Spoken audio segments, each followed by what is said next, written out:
Ladies and gentlemen, welcome back to the Blade Showcase for Xenoblade Chronicles 2. Today we are going to be looking at the second to last Chrome Katana of the entire roster that we'll be covering on our channel. Here is going to be Newt, one of the few fire-type tanks, I believe the only other fire-type tank out there being Bridget, and Newt is very interesting in that even though she's a Chrome Katana, she actually functions quite decently as a face tank, the tank that just pops themselves right in front of the enemy and then mitigates all the damage while dealing a respectable amount of damage themselves to maintain the aggro. The first thing you'll notice about Newt is that she has a relatively high physical defense, a good HP modifier, which is quite useful for people. As well, there are her blade arts, which pretty much focus her in a certain way of playing as a tank. So there is going to be absorb damage, nullify reaction, and draw aggro. These are all very, very essential for her playstyle, and very good for people that want to play Chrome Katana, give themselves the very active sense of pressing your evasion attack at the right time, while at the same time leaving you free to make mistakes and to take hits and then suffer little to no consequences. As for our weapon, we're going to be using the Tachyon chip, mainly just due to the fact that we want to be able to counter 150% physical damage. I'm not too worried about having critical rates, but again, Chrome Katanas have a relatively decent critical rate anyway, so we have 34% as well as a surprisingly high 30% block rate. Again, there aren't very many reasons to block when you're playing as a Chrome Katana, but Newt handles that extremely well, and you're going to be seeing why in today's demonstration. So let's have a quick look at her Affinity Chart. By virtue of being a fire type, she is able to stack her elements or blade combos on themselves when building a fire orb. It's quite useful if you're soloing, and it's just a very basic way to get along, considering that fire types are relatively common. So there is going to be her passives. Tranquil Guard is amazing. This is a 70% chance to prevent reactions to enemy driver combos. This means that if you're fighting against, say, Cloud Sea King Ken, there will be a break that he could use on you. You can deflect that, or you can prevent a reaction to that. Then there will be fights such as Gladiator Orion. He will be spamming a lot of driver combos on you. You don't have to worry about that. You can stand in front of him defiant, and you're going to be serving your purpose very well. This also helps in the long run due to the fact that enemy driver combos also result in lots and lots of terrible damage, so you don't have to worry about that at all. Very, very user-friendly, very easy to use. Great stuff. There is also last line of defense. This reduces the damage from enemies within a 5-meter radius. Being the tank, you probably won't be spending that much time distance from your enemies, especially considering that most super bosses you might find yourself kind of clustered together in a 5-meter radius anyway. This is very good stuff. It'll help you and be very useful in situations where there's going to be a lot of crowd damage. Things such as the giant annihilation flare that Tyrantine Crudel throws at you, for example. You can mitigate that damage just by virtue of being close to them. Very good stuff. And there is Flowers of War. This is a very basic, good passive boost to your aggro drawing capabilities. Auto attacks now have aggro increase by 50%. Very useful. You can use that in tandem with an Ox Core, and you will have no trouble keeping aggro no matter what your team is. Really, really good stuff. So let's look at the specials before we move on.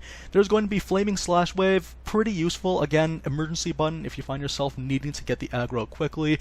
This certainly does help. It's a level 1 combo, very easy to do. There is Immolating Cleave, which can also be pretty useful if you like fighting against launched enemies or you have driver combos on your team. And there is Extreme Gutsy Spirit. This is going to be very important if you're fighting against enemies that have guards. If you want to be able to break through their guard and give them sort of a auto-balancer effect for the rest of your party, then Extreme Gutsy Spirit will be your go-to move. By virtue of being a Chrome Katana, it's actually quite easy to build up your specials, so don't worry about that too much. As long as you're able to cancel your driver arts reliably, you're going to have a great time. And there are finally the Ox Cores. Newt gets 2, and she can make good use out of both of them. Here is going to be Aggro Boost 5, increase the aggro drawn from auto attacks even further, so adding on to the 50% that we already get from the passive, as well as Ultimate Shield. Ultimate Shield's a very interesting choice, because, yeah, whenever you think of a Chrome Katana, you think they're going to dodge everything, and you just need to time your dodges properly. Newt actually has surprisingly good block rates, and you'll find yourself blocking attacks a lot. If you give yourself the ultimate shield, you can make really, really good use of that. You will be acting as a face tank most of the time when you're playing as Newt. That's what sets her apart in comparison to all the other Chrome Katanas. She doesn't focus on damage nearly as much, but it's really, really easy to keep Newt alive because not only does she have evasion, she has tanky capabilities. It's really, really good. And there's going to be the driver herself. I'm going to be using Nia this time. Feel free to use whatever driver you wish. There isn't really that much in the way. Like, there could be maybe the agility difference that you might find, in which case you would put her on Modak. But just due to the fact that Newt doesn't worry about that as much, again, she doesn't dodge, or she doesn't rely on dodging as much, it's okay to put them on any other driver, such as Rex or Zeke. So here's going to be the items that we'll be using. Love Beyond the Clouds, just give more damage to our specials, 100 affinity, and specials recharging by 0.5 each second. The reason why the special recharge will be important is that the boss we'll be fighting against today has a very high evasion rate. It's very annoying, so instead of relying on canceling arts all the time, or 100% of the time, to recharge my specials, we're going to be using this.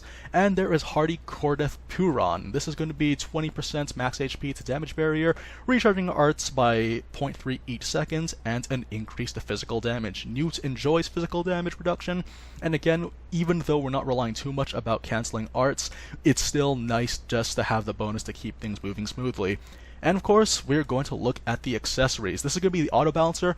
I want to have the auto balancer just because Newt relies on auto attacks to maintain aggro. Any scenario where we're deflecting auto attacks is not somewhere I want to be, so this is going to be very important.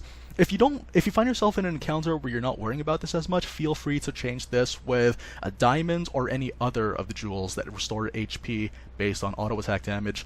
And there's going to be the burst symbol, just because what we're going to be doing today, we're not going to be building a whole slew of orbs, we're just going to be building like 2 or 3 of them at most, and then trying to make the highest damage chain attack possible.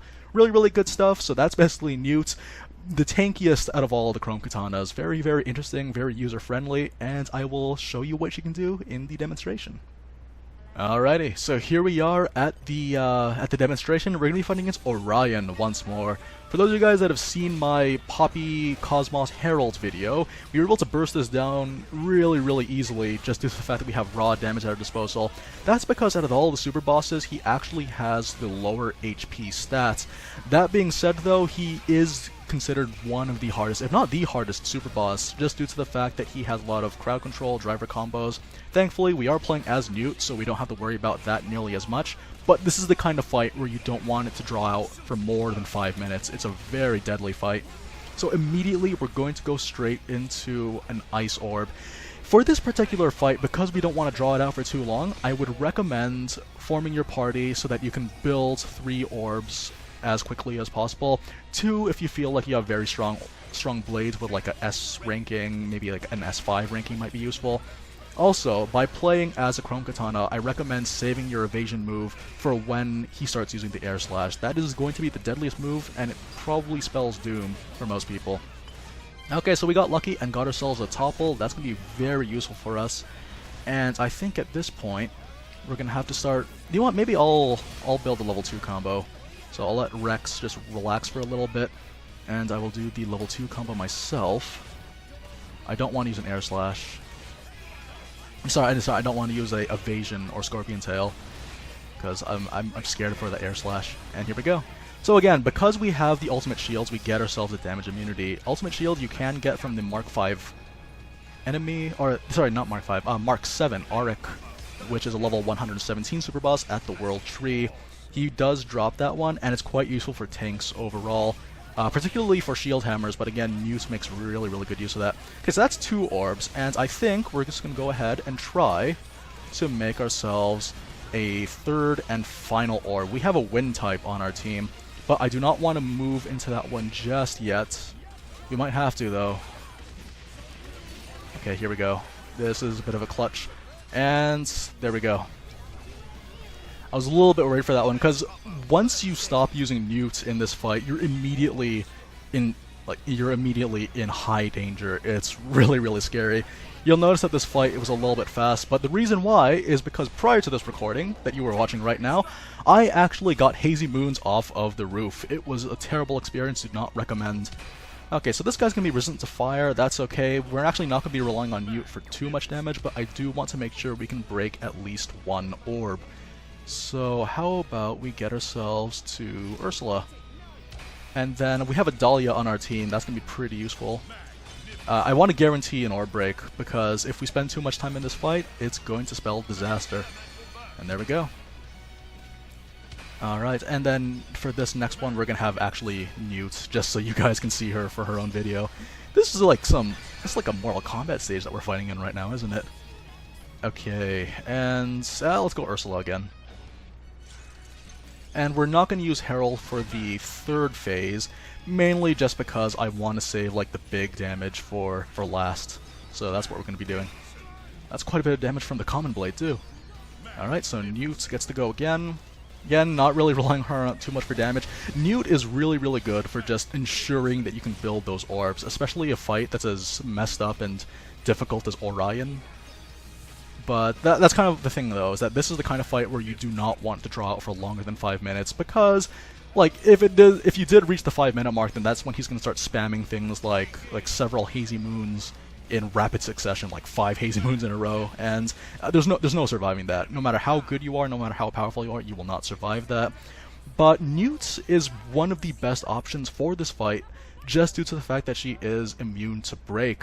So, yeah, that's the thing about Newt, though. She's, again, very user-friendly, like most tanks are in this game. I really enjoy the fact that the tanks of this game are very fun, very intuitive, and Newt fits in sort of her own unique niche. She can dodge, and you can play her as a dodge tank, but if you feel the need to play face tank sometimes, then she can definitely serve that purpose, and I don't see why being all around would necessarily make her bad. She's a very decent blade, and I enjoy playing against her sometimes. So guys, thanks very, very much for joining me for today's showcase, and I hope you guys look forward to next time.